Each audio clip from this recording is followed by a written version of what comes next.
আপনারা নিশ্চয়ই ইতিমধ্যে শুনেছেন যে জমিয়তে উলামায়ে ইসলাম বাংলাদেশ আগামী নির্বাচনে বাংলাদেশ জাতীয়তাবাদী দলের সঙ্গে একটা সমঝোতার ভিত্তিতে নির্বাচন করবেন। আমরা তাদেরকে এ বিষয়ে আমাদের দলের পক্ষ থেকে অভিনন্দন জানাচ্ছি, শুভেচ্ছা জানাচ্ছি। পরম করুণাময় আল্লাহ তাআলার কাছে এই দোয়া করছি যে তাদের এই উদ্যোগ যেন সফল হয়। প্রিয় বন্ধুগণ, বাংলাদেশ এখন একটা ট্রানজিশনাল পিরিয়ডে আছে, একটা ভয়াবহ ফ্যাসিস্ট শাসন, যে শাসন আমাদের সমস্ত মূল্যবোধগুলোকে ধ্বংস করে দিয়েছিল, আমাদের গণতান্ত্রিক প্রতিষ্ঠানগুলোকে ধ্বংস করে দিয়েছিল, আমাদের অর্থনীতিকে ধ্বংস করে দিয়েছিল।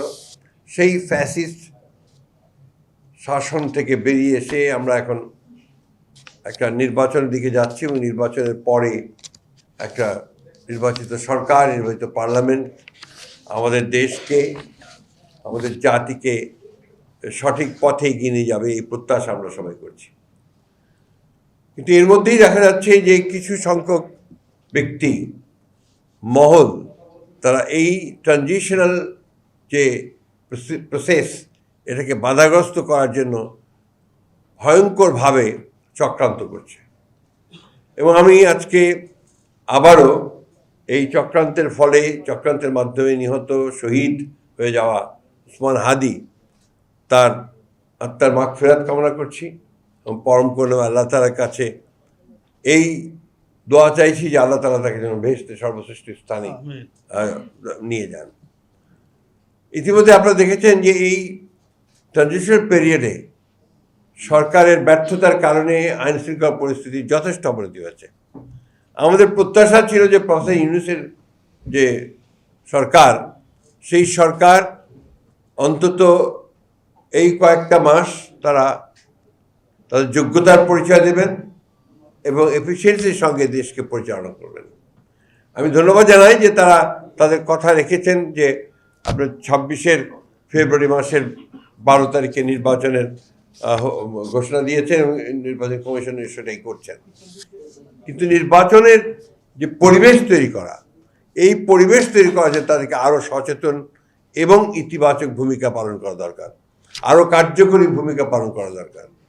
এবং এই বিষয়গুলোতে তাদের ফোকাস আরও বেশি দেবেন এবং তারা আরও ভালোভাবে নির্বাচন যেন আপনার অত্যন্ত সুষ্ঠু পরিবেশে অনুষ্ঠিত হয়, সেই বিষয়গুলো দিতে আরও লক্ষ্য রাখবেন, এটা আমরা আশা করি। আমাদের যে কথাগুলো ইতিমধ্যে সালাউদ্দিন সাহেব বলেছেন, যে জমিয়তে উলামায়ে ইসলাম বাংলাদেশ এর সঙ্গে আমাদের যে আলোচনাগুলো হয়েছে সে আপনারা শুনেছেন।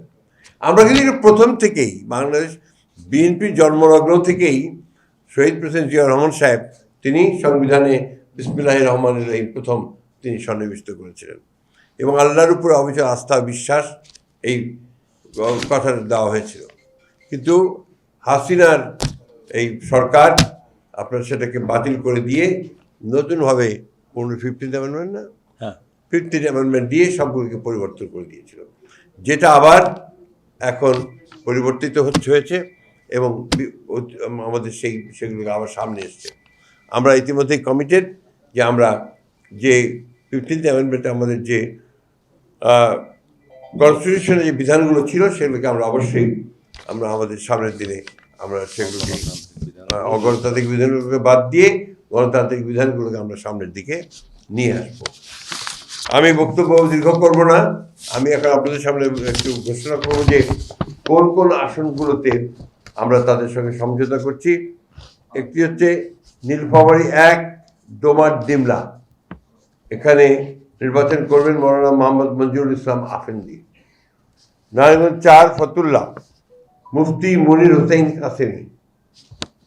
সিলেট 5 জকিগঞ্জ কালাইঘাট মৌলানা মোহাম্মদ উবাইদুল্লাহ ফারুক। ব্রাহ্মণবাড়িয়া 2 সরাইল আশুগঞ্জ মৌলানা জুনায়েদ আল হাবিব।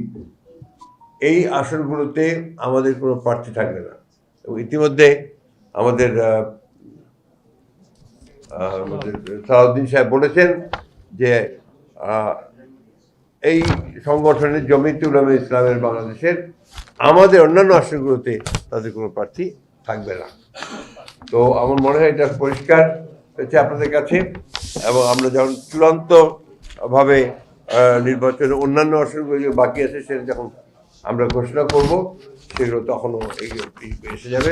অর্থাৎ এখন নির্বাচন করছেন জমিয়তে উলামায়ে ইসলাম বাংলাদেশ এই ঘোষিত আসনগুলোতে। এ ব্যাপারে আপনাদের সেখানে আমাদের কোনো প্রার্থী থাকবে না। হ্যাঁ, নিজস্ব প্রতীকী করবে, তাহলে তো এর বাইরে তো উপায় নেই। এখন ওদের সংগঠনকে নিজস্ব প্রতীকী করতে হবে। তো আমরা মনে করি যে আমাদের সর্বস্তরের নেতাকর্মী তাদের সম্পূর্ণভাবে সহযোগিতা করবেন এবং জনগণ যারা ভোটার আছেন তারাও তাদের প্রতীকে ভোট দিয়ে ধানের শীষকে শক্তিশালী করবেন। ধন্যবাদ। আমরা আপনাকে এটা জেনে যাবেন, আমাকে একটা কপি দিয়ে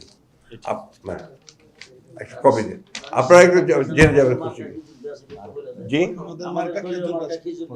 ও আর ওনাদের মার্কা হচ্ছে কিন্তু খেজুর গাছ এবং সর্বপ্রাচীন দল, ঐতিহাসিকভাবে আমাদের সঙ্গে তাদের সম্পর্ক আছে।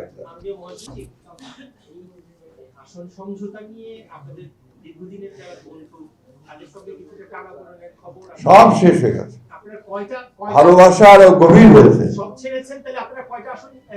আপনার যথাসময় যখন ঘোষণা করা হবে আপনার জানতে পারবেন।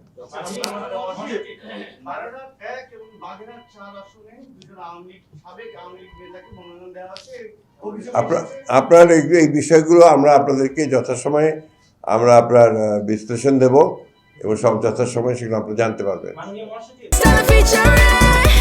Next level, well done, side by side, free.